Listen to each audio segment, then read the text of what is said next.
Pada hari Rabu, tanggal 30 September 2009, pada pukul 5.16 sore, gempa berkekuatan 7,6 skala Richter melanda pantai barat Sumatera, Indonesia. Gempa yang menyebabkan 20 detik guncangan tanah yang kuat ini mengakibatkan kerusakan yang meluas dan menyebabkan 1.200 korban jiwa. Titik pusat gempa terletak 60 km di lepas pantai dari Padang dan sekitar 80 km di bawah dasar laut. Gempa bumi terjadi cukup dalam di bawah zona subduksi, di mana satu lempeng yang bertumbukan di bawah lempeng yang lain. Banyak korban akibat gempa terjadi di Lubuk Lawe, sebuah daerah pedesaan di pegunungan timur Laut Padang dan Pariaman, di mana tanah longsor yang besar dan lumpur mengubur lebih dari 600 jiwa dan menghancurkan sedikitnya 5 desa. Hujan lebat selama beberapa hari sebelum gempa cenderung membuat tanah menjadi longsor atau kehilangan daya penyokong. Dataran rendah Padang dan sekitar pantai barat Sumatera merupakan kawasan dengan resiko tsunami tertinggi di dunia. Tsunami yang terjadi di Banda Aceh tahun 2004 mengubah bentuk permukaan bumi dan mengakibatkan lebih dari 200.000 korban jiwa. Di Banda Aceh, banyak orang tidak berevakuasi. Mereka mulai memungut puing-puing setelah gempa.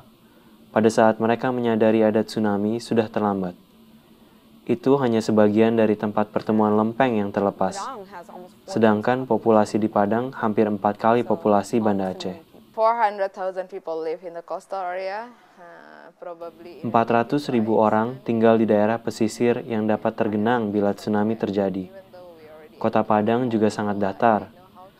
Meskipun kita sudah memberitahu penduduk prosedur mengevakuasi segera sesudah getaran gempa selesai, tidak semua orang bisa mencapai daerah zona aman dalam waktu 30 menit. Sebagian besar jalan utama terletak sejajar dengan pantai, sehingga sangat sulit untuk orang sebanyak ini untuk bisa mencapai daerah zona aman. BMKG dapat menentukan lokasi dan kedalaman gempa hanya dalam waktu 1 menit dan menentukan bahwa tidak ada risiko tsunami akibat pusat gempa yang begitu dalam. Sangat sulit untuk memberitahu masyarakat bahwa tidak ada tsunami. Karena itu, orang-orang masih terus mengevakuasi. Jika saat itu benar akan ada tsunami, akibatnya akan sangat fatal untuk Kota Padang. Dimanapun Anda berada, gempa bumi selalu datang lebih dulu sebelum tsunami. Jadi Anda harus mengutamakan keamanan gempa dari infrastruktur dan bangunan Anda sebelum Anda dapat mulai berpikir tentang tsunami.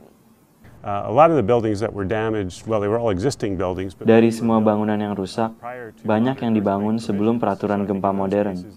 Jadi bangunan-bangunan tersebut tidak punya kekuatan dan kekakuan yang memadai. Banyak bangunan roboh, baik sebagian atau seluruhnya.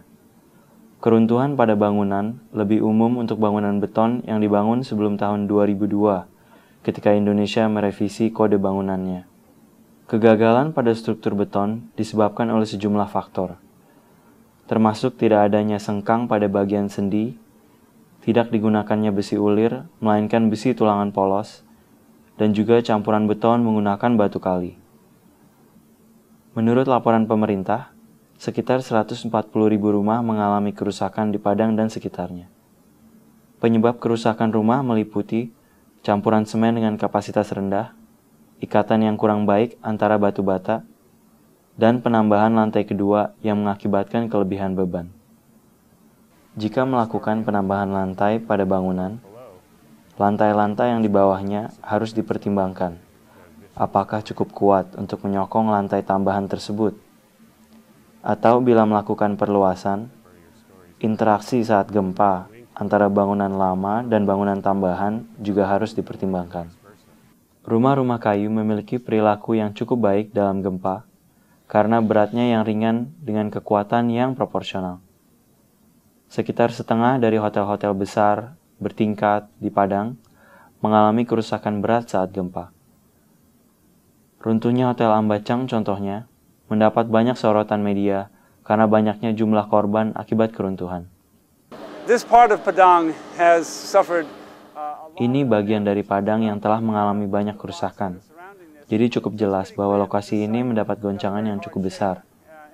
Mungkin kondisi tanah di daerah ini lebih jelek dibanding dengan bagian kota Padang yang lain. Padang dan Indonesia, seperti banyak negara-negara berkembang lainnya, memiliki bangunan baja yang sangat sedikit.